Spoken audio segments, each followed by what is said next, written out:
లో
అందరికి జై సేవ. ఈరోజు అంతర్జాతీయ ఆదిలాబాద్ జిల్లాలో తెలంగాణ రాష్ట్రంలో గోండుల జనాభా చాలా ఉంది. పెద్ద మొత్తంలో ముఖ్యంగా ఆదిలాబాద్, కుమ్రంభీం జిల్లా, నిర్మల్ జిల్లా, మంచిర్యాల జిల్లాలో గోండులు చాలా ఎక్కువ సంఖ్యలో ఇక్కడ నివసిస్తున్నారు. ముఖ్యంగా వారి భాషా సందర్భంగా ఊట్నూరులోని కేబీ కాంప్లెక్స్లో అమర వీరుడు కుమ్రంభీము కాంప్లెక్స్లో ఈరోజు మాతృభాష దినోత్సవం నిర్వహించడం జరుగుతుంది.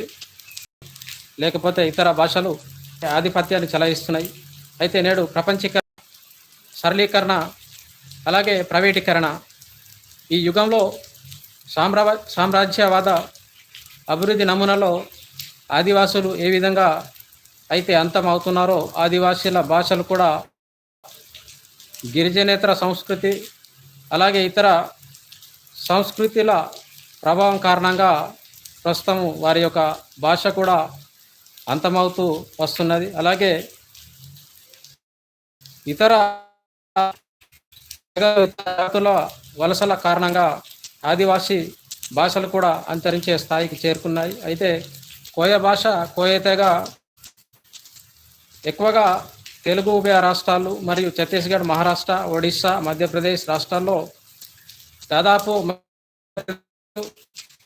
కర్ణాటక, బీహార్, గుజరాత్, ఉత్తరప్రదేశ్, మహారాష్ట్ర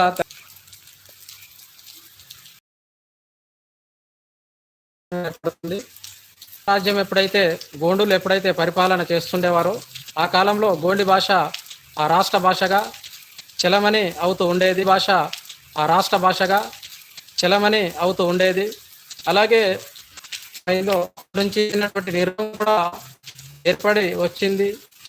ప్రస్తుతం తెలంగాణ, ఆంధ్రప్రదేశ్లో తెలుగు గడ్డపై కోయ రెండు రాజ్యాలు ఉన్నప్పుడు కోయ భాష అధికారికంగా ఉండే తెలుగు భాష వచ్చి భాష. అలాగే అక్కడ స్థానిక ఆదివాసీలపై భౌగోళిక మౌఖిక దాడి చేసి అధికార భాషగా చలామణి అవుతుంది మహారాష్ట్రలో మరాఠీ. అలాగే ఛత్తీస్గఢ్లో, అలాగే మధ్యప్రదేశ్, జార్ఖండ్, నాగాలాండ్, అస్సాం తదితర రాష్ట్రాల్లో ఆదివాసీ భాషలపై ఇండో ఆరియన్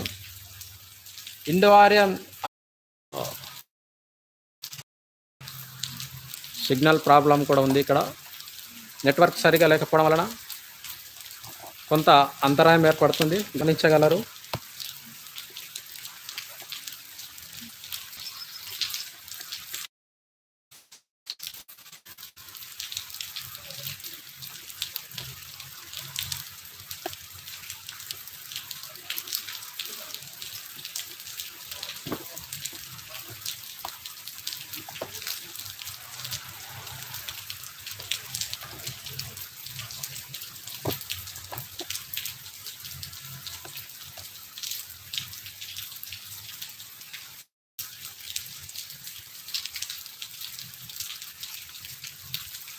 కొంచెం సిగ్నల్ ప్రాబ్లం ఉంది కనుక ఇది కరెక్ట్ రావట్లేదు.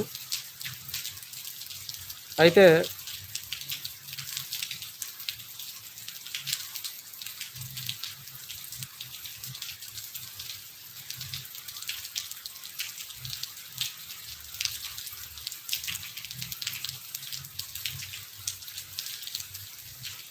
తెలుగు రాష్ట్రాల్లో దాదాపు 30 ఆదివాసీ తెగలుంటే వాటిలో 8 తెగలకు ప్రత్యేకమైన భాష ఉంది. వాటిలో కోయ భాష.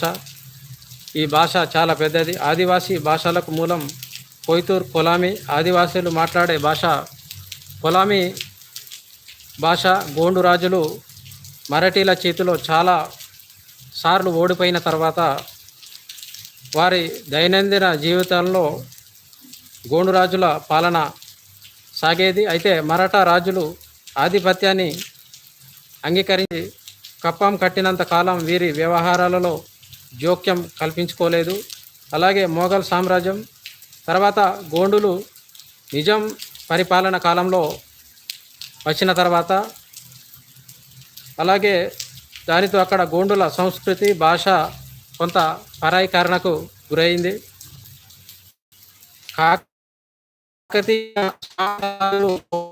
దాడి చేసి ఆదివాసీ అస్తిత్వాన్ని అంతం చేసి తెలుగు భాషను బలవంతంగా ఆచరించమని ఆదేశాలు జారీ చేసినట్టు చరిత్ర చెబుతుంది. అలాగే భాష అంతరిస్తే సంస్కృతి ప్రమాదంలో పడుతుంది. మనుషులు పుష్యమాసంలో జంగుబాయి దేవత యొక్క పూజలు అలాగే కుమ్రంభీము వర్ధంతి మొదలగు కార్యక్రమాలు ఆదివాసీ తెగలలో కనవస్తాయి. అయితే కోయ జాతి ఒక నిర్దిష్టమైన తెగని చరిత్రకారులు చెబుతారు. కోయ జాతి మూలాలు క్రీస్తు పూర్వం 2500 నుండి 10,000 లోపు మధ్య శిలాయుగంలోనే ఉన్నట్లు శిలాయుగపు అవశేషాలు కొన్ని ఖమ్మం జిల్లాలో 2007, 2008లో లభించాయి. అయితే దీని ద్వారా ఆస్ట్రలాయిడ్ జాతికి చెందినటువంటి కోయ సవరలుగా పేర్కొన్నారు. ఆదివాసులు గిరిజన జాతులుగా పరిణమించాయి. అయితే కోయ జాతి మాతృభాష కోయ. దీనికి లిపి లేదు. ఇప్పుడు కొంతమంది ఆదివాసీ మేధావుల కృషి ఫలితంగా లిపి కనుగొన్నారు. అయితే 2011లో జనాభా లెక్కల ప్రకారం కోయ జాతి దాదాపు 20,43,481 మంది ఉన్నారు. అలాగే కోయ సంస్కృతి నృత్యం గుసాడి అలాగే కొమ్ము రేలా ఇది దాదాపు అన్ని రాష్ట్రాలలో దాదాపు భారతదేశంలో ఇది విస్తరించింది. గుసాడి నృత్యం కానీ కొమ్ము నృత్యం కానీ అలాగే రేలా ఇతర పాటలు ఆదివాసీల యొక్క అస్తిత్వంలో భాగంగా నడుస్తున్నాయి. కోయ నృత్యం ఉమ్మడి ఖమ్మం జిల్లా, కరీంనగర్, దండకార్యంలో ఎక్కువగా నివసిస్తారు. ఏజెన్సీలో గిరిజనేతరుల వలసల ఆధిపత్యం పెరిగిపోవడం అర్థం కాని కోయ భాషపై దాడి జరిగింది. ఈ ఆదివాసీ భాషలకు లిఖితపూర్వక లిపి కానీ ముద్ర కానీ లేకపోవడం మూలంగా కోయ భాష అంతరిస్తుందని భాషా శాస్త్రవేత్తలు చాలా బాధపడుతున్నారు. అయితే తెలుగు భాష ఆదివాసీ భాషలపై ఆధిపత్యం చెలాయించే స్థాయికి చేరింది. నేడు పాలకులు కూడా కోయ గోండి భాష పరిరక్షణ కోసం చేపట్టించినటువంటి చర్యలు కూడా ఏమీ చేయడం లేదు. నేడు పాలకులు దీన్ని పట్టించుకోవడం లేదు. చివరికి ఈ ఇతర సంస్కృతికి ప్రభావితమై ఆదివాసీ సంస్కృతి చిన్నాభిన్నం అవుతున్నా కూడా పాలకులు పట్టించుకున్న పాపాన పోతలేరు. నేడు తెలుగు భాష ఆదివాసీల భాషపై బలవంతంగా రుద్దబడుతుంది. అలాగే ఆదివాసీ ప్రాంతాల్లో ఏజెన్సీలో ఈ తెలుగు భాషను పాఠ్యాంశంగా పాఠశాలలో పెట్టి బలవంతంగా బోధించి ఆదివాసీ సంస్కృతిని అంతం చేస్తున్నారు. మరోవైపు అమెరికన్ సామ్రాజ్యవాదం తన సంస్కృతిని దోపిడీని ప్రపంచంపై బలవంతంగా రుద్దుతున్నది. ఇంగ్లీషు అంతర్జాతీయంగా అన్ని దేశాలపై బలవంతంగా రుద్దుతున్నది. అమెరికన్ సామ్రాజ్యవాదం నేడు ప్రాంతీయ భాషలను పాతర చేస్తున్నది. అయితే దీనిపై పాలకులు మాట్లాడడం లేదు. ఇంగ్లీష్, హిందీ భాషలకు సొంత లిపి లేకున్నా కూడా రాష్ట్రాలలో బలవంతంగా రుద్దుతున్నారు.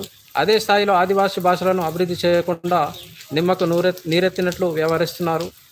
ఆదివాసీలపై ఆంగ్లేయులకు ఉన్న చిత్తశుద్ధి కూడా మన పాలకులకు లేదు.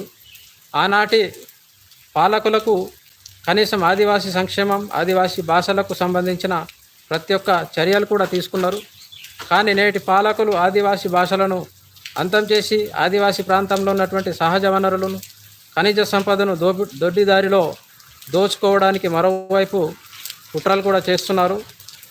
ఆదివాసీ భాషలపై నిజాం రాజుకున్నటువంటి చిత్తశుద్ధి కూడా మన పాలకులకు ప్రస్తుతం లేదు. ఆధునిక విద్యలో భాగంగా చివరి నిజాం రాజు ఉస్మాన్ అలీ ఖాన్ ఆదివాసీ భాషల ప్రత్యేకతను గుర్తించి గోండి, కోయా భాషలలో రాయించినటువంటి చరిత్ర మన కళ్ళ ముందు ఉన్నది. ఈ ఆదివాసీ తెగల నుండే టీచర్లను నియమించి వారి శిక్షణ కోసం ప్రత్యేకంగా ట్రైనింగ్ సెంటర్ కూడా ఏర్పాటు చేశాడు. ఇది 1958 హైదరాబాద్ రాష్ట్రం ఆంధ్ర రాష్ట్రంలో విలీనం అయ్యే వరకు కొనసాగింది. అయితే అది మార్లావహి గ్రామము, అలాగే గిన్నెదరి ఈ గ్రామాలలో కోయ భాషకు సంబంధించినటువంటి ట్రైనింగ్స్ ఏర్పాటు చేసి అందులో ప్రొఫెసర్ హేమండార్పు ఆంథ్రోపాలజిస్టు ఆయన ఆధ్వర్యంలో ఈ స్కూల్స్లను ఏర్పాటు చేసి వారికి ట్రైనింగ్ ఇచ్చి గోండులకు తర్వాత టీచర్లుగా మారినటువంటి పరిస్థితి. అది నిజాం కాలంలో ఉన్నటువంటి పరిపాలన విధానం. కానీ ప్రస్తుతము తెలంగాణ వచ్చిన తర్వాత తెలంగాణలో ఆదివాసీ భాషలపై కానీ ఇతర సమస్యలపై కానీ ప్రస్తుతం ఉన్నటువంటి పాలకులపై ఇది చిత్తశుద్ధి లేదు. ఇది నిజాం గవర్నమెంట్ నుంచి మనం చాలా నేర్చుకోవాల్సినటువంటి అంశము. అయితే కోయ భాష సంస్కృతి అంతం కాకుంటే తమ ప్రతి ఒక్క ఉనికిని ఉద్యమ పాలకులుగా మార్చి పాలకుల ఆధిపత్యాన్ని సవాల్ చేస్తుంటాయి. కాబట్టి అందుకే ఆదివాసీ భాషలను పాలకులు అంతం చేస్తున్నారు. మరోవైపు ప్రపంచీకరణ, ప్రైవేటీకరణ, సరళీకరణ, ఆర్థిక విధానాలు నేపథ్యంలో మాతృభాషల మనుగడ ప్రస్తుతము ప్రశ్నార్థకంగా మారింది. అమెరికన్ సామ్రాజ్యవాద విష సంస్కృతి ఆదివాసీ గ్రామాల్లో పెంచి పోషిస్తుంది. అలాగే ఈ పాలక ప్రభుత్వాలు ఆదివాసీ భాషలను రక్షించకపోతే ఈ దేశ రాష్ట్ర సంస్కృతి సాంప్రదాయాలు కనుమరుగవుతాయి. ఆదివాసీ సంస్కృతిలో అద్భుతమైన చారిత్రక పాటలు, కథలు, సాహిత్యం, మానవ జాతి పరిణామంపై ఇమిడి ఉంటుంది.